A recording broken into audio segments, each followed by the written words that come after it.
man, that was good coffee. You know what's also really good? This jumper from jaws.gg. It's comfy, and it blends me into my incredibly dark room where I can just make silly Overwatch League videos and play Deep Rock Galactic with the boys. The Seoul Dynasty, the pride team of Korea, they've had their best year in 2020, coming in second place overall, getting beaten by Shock in the grand finals. And in 2021, they didn't have the worst stint ever either. They reached the play-ins, ultimately getting beaten out by Philly. Can 2022 be a better season? Yeah, it definitely can. I think everybody should be pretty excited about the new roster in 2022. Yes, they let go 5 players: Gesture, Animo, 2U, Marvel, and SBB.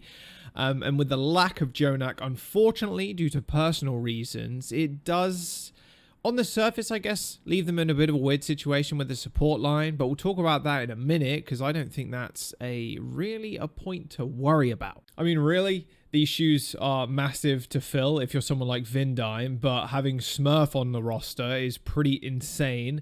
The best free agent pickup a team possibly could have made, and they made it, just insane. And the names that they did lost were pretty big, but having them replaced by people like Smurf, I don't really see a point to worry. In fact, I think it's a good thing for the team, and it could lead to a stronger outcome later down the line. They do have Stalker as well on the roster as a DPS, who I'm sure both Profit and Fitz are going to help guide into the Overwatch League. I can imagine as a player, especially someone fairly young like Stalker, it's a little bit of a tougher transition into the league, but it's going to be pretty easy when you're surrounded by legends. The roster is weaker without Jonak on it, and him leaving his team of 4 years at this point in the NYXL is kind of crazy. It is unfortunate that he isn't joining the roster, but he did step back for personal reasons, like I mentioned before, and I really do hope he gets through whatever he's going through. He is a legendary player, and hopefully somewhere down the line we see him again. Now, the DPS, Profit and Fitz, will be joined by Stalker this season, and it is nice to see another team using their contenders roster, it's almost like they were built for that, to funnel good players onto their main team. Now, Stalker, is he going to play a ton? Honestly, not even sure, but I doubt it, considering how much Profit and Fitz fill out the roster and like fill every single hero spot available. Like, I don't see Stalker playing all too much, maybe a sprinkling here and there. We'll have to wait and see, because Profits, that's actually a really good duo nickname. Someone's probably come up with that before, but you know what? I'm going to call them that for now on. So Profits, not only they cover a ton of hero pools, I've spoke about it in previous videos. Dive and Double Sniper stick out to me going into Overwatch 2 as potential metas we could see. Of course, we don't know. We'll have to wait and see. But I think Profits have a very, very good handle on almost every single hero that encapsulates those two metas, and many more also. So will Stalker play? Honestly, I doubt it as a mainstay. We'll have to wait and see how he does fit in with the roster and how the metas do end up developing.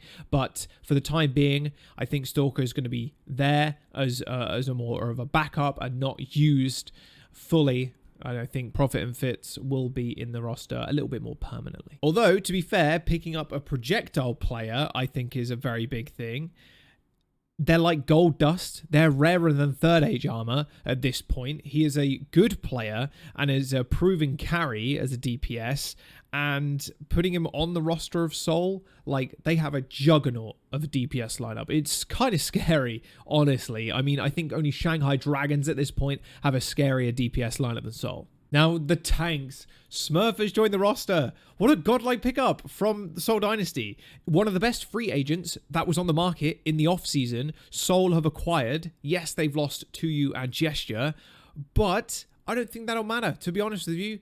It doesn't matter also what metas are going to appear. Smurf will be able to play any tank hero. The tank pool at the moment is pretty slim. Thank you for texting me, Spectrum. Very cool in the middle of a video.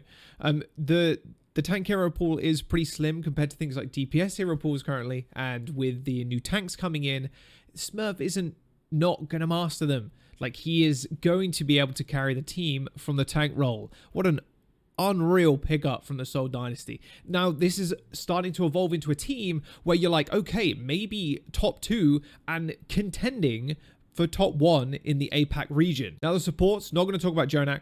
Already did that a couple of seconds ago. Creative is sticking with the roster, which is good. Joining him is Vindime. And while I do worry a little bit for Vindime, since he has a lot to fulfill on the team, he is a main support player, so he's going to take after Animo. I don't worry as much about his short competitive career. If you go on over.gg or like Liquipedia, which I use a lot, you'll see his team list, and it's not that long. It's not as long as some other players that have joined the league. Whether that's a good thing or a bad thing, I don't know. And it's hard to kind of quantify how good that actually is, that he's made it to the league so quickly. Look at London in 2020, for example. A lot of those players didn't have long team lists, and they were made up of very, very unknown players, even in the tier 2 scene. But he has a ton of competitive experience with one team, and that is O2 Blast. On a winning team as well. Prior to joining the league, I've spoke about it, but O2 Blast, Element Mystic, of course, back in the day, and Runaway have been the feeder teams into the Overwatch League, and that isn't slowing down. I think Vindime is a good pickup.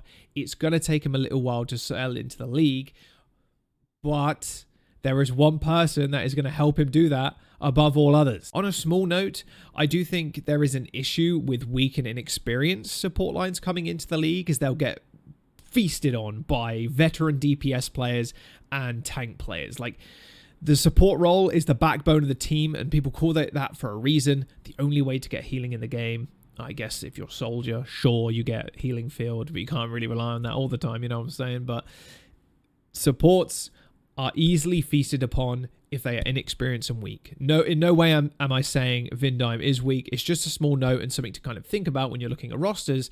If they have a weaker support line, generally the team overall is going to suffer a lot more than if they had a little bit more of a weak tank line or a DPS line, for example. And yeah, you know who's going to be able to fit Vindime into the team quickly? Your boy Toby. Like, this guy has gone from a player, main support at that, into a head coaching role on the Seoul Dynasty, which is another gigantic upgrade for them too. Vindime is in very capable hands, not only surrounded by very veteran players, but also a head coach that was in his role at one point, on the team at one point. I think the Seoul Dynasty are a team now to look at and say, hey, probably rank 1 or rank 2 after the Dragons. Like, this team looks so good. One of its better rosters to date. I think 2022 is going to be a big year for the Seoul Dynasty. They've made some humongous upgrades.